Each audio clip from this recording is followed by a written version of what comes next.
அனைவருக்கும் வணக்கம். நான் Gayathri Pandiyaraj, Shikha counselling service, Trichy and Chennai. So இன்னைக்கு ரொம்ப பயங்கரமா நம்ம பார்த்துட்டு நம்மளோட மனசு வலிக்கிற அளவுக்கு இருக்கு. அதாவது ஒரு பெற்றோரா இருக்கிறாங்க அப்படின்னா இந்த வீடியோஸ் பார்த்தாங்கன்னா கண்டிப்பா ரொம்ப கவலைப்படக்கூடிய ஒரு சூழ்நிலைக்கு இருக்கிற ஒரு வீடியோ தான். விசாகப்பட்டினம், ஆந்திரால இருக்க விசாகப்பட்டினத்துல ஒரு 6 வயது குழந்தைய டீச்சர் அடிச்சுட்டாங்க. ஸோ குழந்தை மயங்கி விழறாங்க, உயிரிழந்துட்டாங்க அப்படின்னு சொல்றது. உண்மையாலுமே இந்த ஒரு 3.5 வயசுல இருந்து 7-8 வயசு வரைக்கும் இருக்கிற பெற்றோர்கள், குழந்தைங்களை வச்சிருக்க பெற்றோர்களுக்கு இந்த விஷயங்கிறது ரொம்ப பெரிய மிகப்பெரிய ஒரு தாக்கத்தை ஏற்படுத்தியிருக்கும். நிறைய பேருக்கு அழுக வந்திருக்கும், நிறைய பேருக்கு ஷாக் ஆயிருப்பாங்க, நிறைய பேருக்கு நிறைய விஷயங்கள் மைண்ட்ல ஓடிக்கிட்டே இருந்திருக்கும்.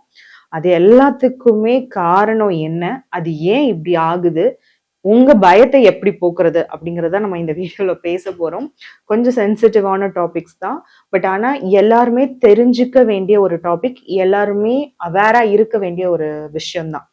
அந்த பையனை அந்த டீச்சர் இழுக்கிறாங்க, அதுக்கு பின்னாடி லைன்ல நிறைய குழந்தைங்க நின்றுட்டு இருக்கிறாங்க, இழுக்கிறாங்க, ட்ரெஸ்ஸை கொஞ்சம் லூஸ் பண்ணி விடுறாங்க, வச்சுட்டு ஒரே கன்னத்துல ஒரு அறை. அப்ப அந்த குழந்தை அன்கான்சியஸ் ஆகி மயங்கி விழறாங்க. சோ மயங்கி விழும்போது அந்த டீச்சர் பண்ண விஷயம் என்ன அப்படின்னா, குழந்தைய தூக்கிட்டு போட்டுட்டு அதுக்கப்புறம் இன்னொரு டீச்சரை கூப்பிடுறாங்க. அவங்களுக்கு ஒரு பேசிக்கா ஒரு குழந்தைக்கு முதலுதவி கொடுக்கணும், ஃபர்ஸ்ட் எய்ட் பண்ணணும், அந்த குழந்தைக்கு தண்ணி தெளிக்கணும், லைக் அந்த குழந்தைய எழுப்பணும், அப்படிங்கிற ஒரு விஷயம் கூட அவங்க பண்ணல. ரொம்ப கேஷுவலா ஹேண்டில் பண்றாங்க. அதுதான் ரொம்ப வேதனையா இருக்கு. ரொம்ப பார்க்கும்போதே ஒரு சைக்காலஜி படி பாத்தீங்கன்னா, ஒரு பிஎட் முடிச்சுட்டு வரவங்க ஒரு டீச்சர் இருந்தாங்கன்னா அவங்களுக்கு எஜுகேஷனல் சைக்காலஜி, சைல்ட் சைக்காலஜி எல்லாமே சொல்லி கொடுத்துருப்பாங்க. ஸோ அந்த விஷயம் அங்க எப்படி இருக்கு அப்படின்னா, அந்த டீச்சர் ரொம்ப கேஷுவலா சில விஷயங்கள் பண்றாங்க. பதட்டம் இருக்குதான், பட் அந்த பதட்டம் நம்ம எதிர்பார்க்கிற அளவு ஒரு குழந்தை மயங்கி விழுந்து அன்கான்சியஸ் ஆகுது அந்த அளவு இல்லை. ஸோ இந்த மாதிரி டீச்சர்ஸ் இருக்காங்களான்னு கேட்டீங்க அப்படின்னா கண்டிப்பா இருக்காங்க. எல்லா டீச்சர்ஸையும் நான் அப்படி சொல்ல மாட்டேன், ஒரு சில டீச்சர்ஸ் இருக்கதான் செய்யறாங்க. அவங்க அதை தெரிஞ்சு பண்றாங்களா இல்ல தெரியாம பண்றாங்களா அப்படிங்கிறது இங்க ரொம்ப பெரிய கொஸ்டின் மார்க்கா இருக்கு. இப்போ என்கிட்டயே குழந்தைங்க நிறைய பேர் வராங்க, நிறைய குழந்தைங்க நான் பாக்குறேன். இப்போ நிறைய குழந்தைங்க சொல்லும் போது டீச்சர் இப்படி சொல்லிட்டாங்க, எனக்கு கஷ்டமா இருக்கு. அதாவது டீச்சர் சும்மா சின்ன வார்த்தைகள் சொன்னாங்களோ இல்ல அதட்டினாங்களோ இல்ல திட்டுனாங்களோ அப்படின்னு குழந்தைங்க சொல்லும் போது நான் சொல்லுவேன், ஓகே, உங்க டீச்சர் உனக்காக தான் யோசிக்கிறாங்க, உன்னோட லேர்னிங் ப்ராசஸ்ல தான் அவங்க பார்ட் ஆஃபா இருக்காங்க, ஸோ அதனால அப்படி பண்றாங்க அப்படின்னு. ஆனா குழந்தைங்களுக்கு தேவைப்படுற விஷயங்களை கொடுக்காம ரொம்ப பர்டிகுலரா ரொம்ப இன்டென்ஷனா சில டீச்சர்ஸ் நடந்துக்கிறாங்க. ஒண்ணுமே இல்லை, ஒரு சின்ன எக்ஸாம்பிள் சொல்லணும் அப்படின்னா, எனக்கு ஒரு குழந்தை வராங்க, என்கிட்ட பேசுறாங்க, ஸ்கூல்ல தான் அவங்களுக்கு பயம் இருக்கு அப்படின்னு அந்த குழந்தை என்கிட்ட சொல்றாங்க. நான் உடனே என்ன பண்ணேன் அப்படின்னா, அந்த பர்டிகுலர் ஸ்கூலுக்கு இருக்கிற டீச்சர்ஸ் கால் பண்ணி, கிளாஸ் டீச்சர் கால் பண்ணி நான் சொல்றேன், இந்த மாதிரி மிஸ், நீங்க அந்த பாப்பாவை பார்த்துக்கோங்க, அவங்க என்கிட்ட கவுன்சிலிங் வந்துட்டு இருக்கிறாங்க. ஸோ அஸ் அ கொலாபரேட்டிவா we have to work. Parents, நீங்க, நானு, நம்ம 3 பேரும் சேர்ந்து தான் இதை ஒர்க் பண்ணணும். ஏன்னா அந்த பாப்பாவுக்கு அந்த குழந்தைக்கு இப்போதைக்கு ரொம்ப பெரிய கேர் தேவைப்படுது. ஸோ அஸ் அ சைக்காலஜிஸ்டா ரொம்ப பேரண்ட்ஸோட பெர்மிஷனோட ரொம்ப கான்ஃபிடென்ஷியலா அந்த விஷயத்த அந்த மிஸ் கிட்ட நான் பேசுறேன். ஆனா அடுத்து ஒரு 2 நாள்ல அந்த பாப்பா போயிட்டு அந்த மிஸ் கிட்ட பேசுறாங்க.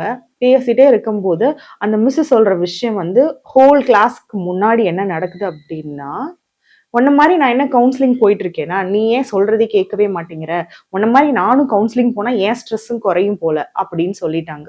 ஸோ அது அவங்க கேஷுவலா சொன்னாங்களா, தெரிஞ்சு சொன்னாங்களா, தெரியாம சொன்னாங்களா, இன்டென்ஷனா சொன்னாங்களான்னு தெரியல. அந்த பாப்பாவுக்கு ஆட்டோமேட்டிக்கா மைண்ட்ல என்ன ஆயிடுச்சு, கிளாஸ்க்கு எல்லாருக்கும் தெரிய ஆரம்பிச்சிருச்சு நம்ம கவுன்சிலிங் போடுறது. ஏன்னா இங்கதான் கவுன்சிலிங் போறதோ இல்ல ஒரு சைக்காட்ரிஸ்ட பாக்குறதோ பெரிய மித்தா இருக்கே. ஸோ அப்படி இருக்கும்போது அந்த குழந்தைய சுத்தி இருக்க குழந்தைங்க எல்லாரும், மற்ற குழந்தைங்க எல்லாரும் அந்த குழந்தை என்ன பண்ண ஆரம்பிச்சிட்டாங்க அப்படின்னா, கிண்டல் பண்ண ஆரம்பிச்சிட்டாங்க. ஸோ இப்ப இந்த இடத்துல அந்த குழந்தையோட நிலைமையை யோசிச்சு பாருங்க. இப்போ நம்ம டீச்சர் கிட்ட நம்ம சொன்ன விஷயம் எப்படி ஸ்ப்ரெட் ஆகுதுன்னு யோசிங்க. அப்போ டீச்சர்ஸ் கொஞ்சம் சைக்காலஜிக்கலி குழந்தைங்களோட பெர்ஸ்பெக்டிவ கொஞ்சம் பார்க்கணும். அந்த குழந்தையோட சைக்காலஜி என்ன இருக்குன்னு பார்க்கணும். அந்த குழந்தை அடிச்சதுனால இறந்துருப்பாங்களா அப்படின்னு கேட்டீங்க அப்படின்னா கண்டிப்பா தெரியல. அதாவது அது எல்லா டாக்டர்ஸும் நான் பார்த்தேன். டாக்டர்ஸ் நிறைய பேர் பேசியிருக்காங்க. டாக்டர்ஸோட விஷயங்கள் நான் பார்க்கும்போது சிபிவிடியா இருக்கலாம், சில ஹார்ட் சம்மந்தப்பட்ட டிஷஸா இருக்கலாம், இல்ல குழந்தைக்கு முன்னாடியில இருந்தே அந்த பாடி கண்டிஷன் இருக்கலாம் தான் சொல்றாங்களே தவிர இருக்கும் அப்படிங்கிறது இன்னும் வரல. ஏன்னா குழந்தையோட எந்த போஸ்ட்மார்ட்டம் ரிப்போர்ட்டும் நம்மளுக்கு வரல. ஸோ அப்படி இருக்கும்போது இப்படி இருக்கலாம் அப்படி இருக்கலாம் அப்படிங்கிறத சொல்றாங்க. பட் ஆனா அந்த குழந்தை பயந்த விதமா இருக்கட்டும், அந்த ஸ்டக் ஆகி அந்த ஸ்ட்ரெஸ்ஸா இருக்கட்டும், டக்குன்னு அந்த குழந்தை அன்கான்சியஸ் போனதா இருக்கட்டும், இது எல்லாமே அன்னைக்கு ஹோம்ஒர்க் பண்ணதுக்காக வந்த பிரச்சனை கிடையாது. இது கொஞ்ச நாளாவோ இல்ல கொஞ்சம் மாசங்களாவோ அந்த குழந்தைக்கு அந்த டீச்சர் மேல ஒரு பயம் இருந்துகிட்டே இருந்திருக்கும். ஐயோ நம்ம ஹோம்ஒர்க் பண்ணலையே அப்படிங்கிற ஒரு ஸ்ட்ரெஸ் இருந்துகிட்டே இருந்திருக்கும். அந்த ஸ்ட்ரெஸ் அன்னைக்கு என்ன ஆயிடுச்சு அப்படின்னா பஸ்ட் அவுட் ஆயிடுச்சு. ஸோ ஒரு நாள்ல இப்படி ஆகுமான்னு கேட்டா ஒரு நாள்ல ஆகாது. இது ஒரு கண்டினியூவஸா அந்த குழந்தையோட மைண்டுக்குள்ள இருந்த ஒரு ப்ராசஸா இருக்கலாம். ஸோ இப்ப அடுத்த விஷயம் பாருங்க. இப்போ குழந்தை வந்து ஹோம்ஒர்க் பண்ணல, டீச்சர் கேக்குறாங்க, அந்த குழந்தை சொல்றாங்க, காட்டுறாங்க, டீச்சர் பாக்குறாங்க, அடிக்கிறாங்க, குழந்தை அன்கான்சியஸ் ஆயிடுச்சு. ஆனா இதுக்கு பின்னாடி இருக்கிற பெரிய பெரிய பிரச்சனை என்ன தெரியுமா? பேரண்ட்ஸ் தான். ஏன்னா 6 வயசு குழந்தை 6 வயசு குழந்தைய வந்து என்ன பண்றாங்க அப்படின்னா ஸ்கூல்ல போட்டுட்டு ஒரு ஹோம்ஒர்க், ஒரு பெரிய ப்ராசஸ் அந்த ஹோம்ஒர்க். அதாவது மென்டல் ஏஜுக்கு தகுந்தாப்புல தான் ஒவ்வொரு குழந்தையோட லேர்னிங் ப்ராசஸ் இருக்கும். அதாவது ஒரு 3 மாசத்துல ஒரு குழந்தை வந்து அவங்களோட டெவலப்மெண்ட் மைல்ஸ்டோனை தொடுறாங்க அப்படின்னா அதுக்கப்புறம் ஒவ்வொரு ஸ்டெப்பா தான் அந்த குழந்தைங்களோட லேர்னிங் ப்ராசஸ் இருக்குமே தவிர 4 வயசுல இவ்வளவு விஷயங்கள் தெரிஞ்சிருக்கணும், 5 வயசுல இவ்வளவு விஷயங்கள் தெரிஞ்சிருக்கணும், 10 வயசுல இவ்வளவு விஷயங்கள் தெரிஞ்சிருக்கணும் பேரண்ட்ஸும் டீச்சர்ஸும் இல்ல நம்மளுமே முடிவு பண்ண முடியாது. ஏன்னா ஒவ்வொரு குழந்தையும் யூனிக்கா இருப்பாங்க. ஒவ்வொரு குழந்தையோட லேர்னிங் ப்ராசஸும் டிஃப்ரெண்டா இருக்கும். ஒரு குழந்தை சீக்கிரமா கத்துக்குவாங்க, ஒரு குழந்தை ரொம்ப ஸ்லோவா கத்துக்குவாங்க. ஸோ மற்றவங்கள கம்பேர் பண்ணி நம்ம குழந்தைய புஷ் பண்ணும்போது ஆட்டோமேட்டிக்கா குழந்தைங்களுக்கு சில ஹார்மோன் லைக் ஸ்ட்ரெஸ் ஹார்மோன் அதிகமாகும் போது அது ஒரு கிரானிக் ஸ்ட்ரெஸ்ஸா மாறுறதுக்கான சான்சஸ் இருக்கு. அந்த கிரானிக் ஸ்ட்ரெஸ் என்ன ஆகும்னா ஒரு வித பயத்தையே வச்சிருக்கோம். ஸ்கூலுனாவே பயம். இப்ப என்ன பண்ணிடுறோம், பேரண்ட்ஸ் நம்ம என்ன பண்றோம், ஒரு நல்ல ஸ்கூல்ல குழந்தைய சேர்க்கணும், ஃபீஸ் கட்டணும். இப்போ எல்கேஜி யூகேஜிக்கு 80,000 ஃபீஸ், 90,000 ஃபீஸ் கட்டணும், கட்டிடுவோம், எப்படியாவது கட்டிடுவோம். கட்டிட்டு அந்த குழந்தைய கண்டிப்பா நீ போயே ஆகணும், கண்டிப்பா அங்க ஹோம்ஒர்க் பண்ணியே ஆகணும், இல்ல டீச்சர்ஸ் என்கிட்ட கொஸ்டின் கேட்கறாங்க, குரூப்ல மெசேஜ் வருது, நீ பண்ணணும்னு வீட்ல இருந்து நம்ம ஒரு ப்ரெஷர் கொடுக்குறோம். அப்போ அது லேர்னிங் ப்ராசஸ் அப்படிங்கிற விஷயத்தை தாண்டி ஒரு விதமான இறுக்கமான சூழ்நிலைக்கு குழந்தைய நம்ம தள்ளுறோம். ஸோ அதுதான் இங்க முக்கியமான ஒரு விஷயமா இருக்குது. நீங்க யோசிச்சு பாருங்களேன், கொஞ்ச நாளைக்கு முன்னாடி எல்லாம் குழந்தைங்க என்ன பண்ணுவாங்க, அங்கன்வாடி, பால்வாடின்னு சொல்லுவோம், அந்த இடத்துக்கு போவாங்க, நல்லா விளையாடுவாங்க, சாப்பிடுவாங்க. மிஞ்சி போனா 4 வயசுல 5 வயசுல அது படிப்பாங்க. அவங்களோட 5வது வயசுல என்ன படிப்பாங்கன்னா ABCD 1 2 3 1 2 அப்படி படிப்பாங்க. பட் இப்ப இருக்கிற குழந்தைங்களுக்கு ஜென்ரல் அவேர்னஸ்ன்னு ஒரு புக் இருக்குது, என்விரான்மெண்ட் சயின்ஸ் ஒரு புக் இருக்குது, ஹிந்தின்னு ஒரு புக் இருக்குது, இங்கிலீஷ்லயே வந்து ரைம்ஸ் தனியா, ஸ்டோரி டெல்லிங் தனியா, இந்த மாதிரி தனியா புக்ஸ் இருக்குது. இப்போ அந்த ஸ்டோரி டெல்லிங் கூட குழந்தைங்களை பொறுத்த வரைக்கும் ஒரு மெமரைஸ்டு திங்ஸா மாறிட்டு இருக்கு. ஸ்டோரியே தனக்கு தோன்ற விஷயத்த தன்னோட இமேஜினேஷன்ல சொல்றது. ஆனா இங்க என்ன ஆயிடுச்சு அப்படின்னா அந்த புக்ல என்னென்ன சென்டென்ஸ் கொடுத்துருக்காங்களோ அந்த சென்டென்ஸை ஒண்ணு குழந்தை அட்வான்ஸ்டா சொல்லணும், இல்லைன்னா அதுல இருக்கிற மாதிரி சொல்லணும். ஸோ இந்த மாதிரியான கேரிக்குலம் வர வர வர குழந்தைங்க ஸ்ட்ரெஸ் ஆகுறாங்க. ஸோ பேரண்ட்ஸ் என்ன பண்ணணும் அப்படின்னா, நீங்க ஃபீஸ் கட்டிட்டீங்க, நீங்க நல்ல ஸ்கூல்ல சேர்த்துட்டீங்க, நீங்க பெட்டரா இருக்கீங்க, குழந்தைய நீங்க நல்லா கொண்டு வரணும்னு நினைச்சு அதோட 5 வயசுல தயவு செஞ்சு ஸ்ட்ரெஸ்ஸை கொடுக்காதீங்க. அந்த ஸ்ட்ரெஸ் உங்களோட குழந்தையோட ஃபியூச்சரை கேள்விக்குறியாக்குது.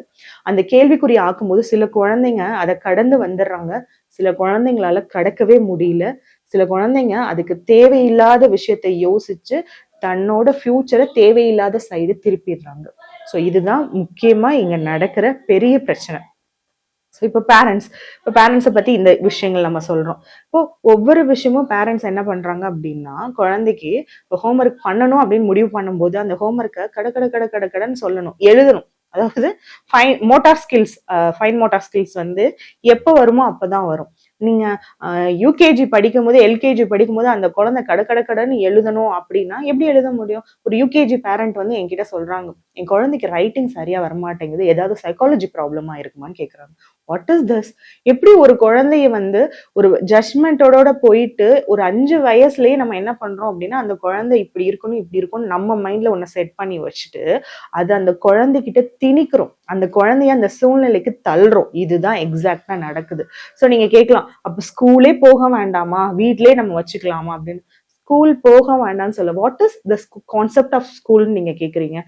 லைக் ஒரு டிசிப்ளின் கிரியேட் ஆகுற இடம், ஒரு சோஷியல் ஸ்கில் கிரியேட் ஆகுற இடம். அதனாலதான் எல்கேஜி யூகேஜியா இருக்கட்டும், ப்ரீகேஜியா இருக்கட்டும், ஒரு சோஷியல் ஸ்கில், ஒரு ரொட்டீன் வரணும். இத்தனை மணிக்கு எந்திரிக்கணும், இந்த ஃப்ரெண்ட்ஸ் இருப்பாங்க, இப்படி படிக்கணும், இந்த மாதிரி விளையாடணும், இவ்வளவு ஜாலியா நம்ம ஒரு ஸ்ட்ரேஞ்சர் கூட சேர்ந்து டிராவல் பண்ணணும், அப்படிங்கிற ஒரு ப்ராசஸ், ஒரு social discipline, social skill and own self routine கொண்டு வர இடம் தான் ஸ்கூல். எப்போ வரைக்கும்? டில் ஏஜ் ஆஃப் 7 ஆர் 8 வரைக்கும். அதுக்கப்புறம் தான் ஒரு லேர்னிங் ப்ராசஸ், படிக்கிறது, ரீட் பண்றது, எழுதுறது, மெமரி பண்றது, இந்த விஷயங்கள் எல்லாமே நடக்கும். ஸோ எல்லா பேரண்ட்ஸும் தயவு செஞ்சு ப்ரீகேஜி சேர்த்த உடனே உங்க குழந்தை படிச்சு நல்லா வந்துரும், சூப்பரா எழுத ஆரம்பிச்சிரும், நல்ல சென்டென்ஸ் பேச ஆரம்பிச்சிரும் அப்படிலாம் எக்ஸ்பெக்ட் பண்ணாதீங்க. அதெல்லாம் கண்டிப்பா நடக்காது. எல்லா பேரண்ட்ஸும் மைண்ட்ல வச்சுக்கோங்க. நீங்க ஸ்கூலுக்கு அனுப்புறது உங்க குழந்தையோட ரொட்டீன்காகவும் உங்க குழந்தையோட சோஷியல் ஸ்கில்காகவும் ஒரு டிசிப்ளின் வர்றதுக்காக மட்டும்தான் உங்க குழந்தைய நீங்க ஸ்கூலுக்கு அனுப்பணும். ஸோ இந்த ஹோம்ஒர்க்கு, இந்த படிக்கணும் அப்படிங்கிற ஒரு ஸ்ட்ரெஸ் எல்லாம் கொடுக்காதீங்க. சில குழந்தைங்க இன்ட்ரெஸ்டா சில விஷயங்கள் தெரிஞ்சுக்கணும்னு நினைப்பாங்க. அந்த குழந்தைங்களுக்கு சொல்லி கொடுங்க. ஆனா எல்லா குழந்தையும் ஒரே மாதிரி இருக்கும்னு சொல்லிட்டு இன்னொரு குழந்தையோட கம்பேர் பண்ணி, ஏன் தங்கச்சி பொண்ணு இப்படி இருக்கா, ஏன் அக்கா பொண்ணு அப்படி இருக்கா, ஏன் அண்ணன் பையன் அப்படி இருக்கான்னு உங்களுக்குள்ளேயே கம்பேர் பண்ணி உங்க குழந்தைய ஸ்ட்ரெஸ்ஸுக்கு கொண்டு போயிடாதீங்க. அது மிகப்பெரிய தாக்கத்தை உங்க லைஃப்ல கொண்டு வரும். இது எல்லா பெற்றோருக்கும் என்னோட வேண்டுகோள். குழந்தைய குழந்தையாவே பாருங்க. அவங்களோட மென்டல் ஏஜ், அவங்களோட மென்டல் ஹெல்த், அவங்க எப்படி இருக்காங்கங்கிறத அப்பப்போ மானிட்டர் பண்ணுங்க. இல்ல உங்க குழந்தை ரொம்ப லோன்லியாவும் ரொம்ப சஃபகேட்டாவும் ஒரு மாதிரி ஃபீல் பண்றாங்க அப்படின்னு யோசிக்கிறீங்க அப்படின்னா, உட்காந்து குழந்தைகிட்ட ஒரு கம்ஃபர்ட்டை கிரியேட் பண்ணுங்க. அந்த கம்ஃபர்ட் கிரியேட் பண்ணீங்கன்னாவே ஆட்டோமேட்டிக்கா குழந்தைங்க ஃப்ரீ ஆயிடுவாங்க. ஸோ ஸ்கூல் சிச்சுவேஷனா இருக்கட்டும், வீடு சிச்சுவேஷனா இருக்கட்டும், வெளியில போற சிச்சுவேஷனை கொஞ்சம் ஃப்ரூட்ஃபுல்லா வச்சுக்கிறதுக்கு அஸ் அ பேரண்டா எல்லாரும் ட்ரை பண்ணணும். Thank you so much.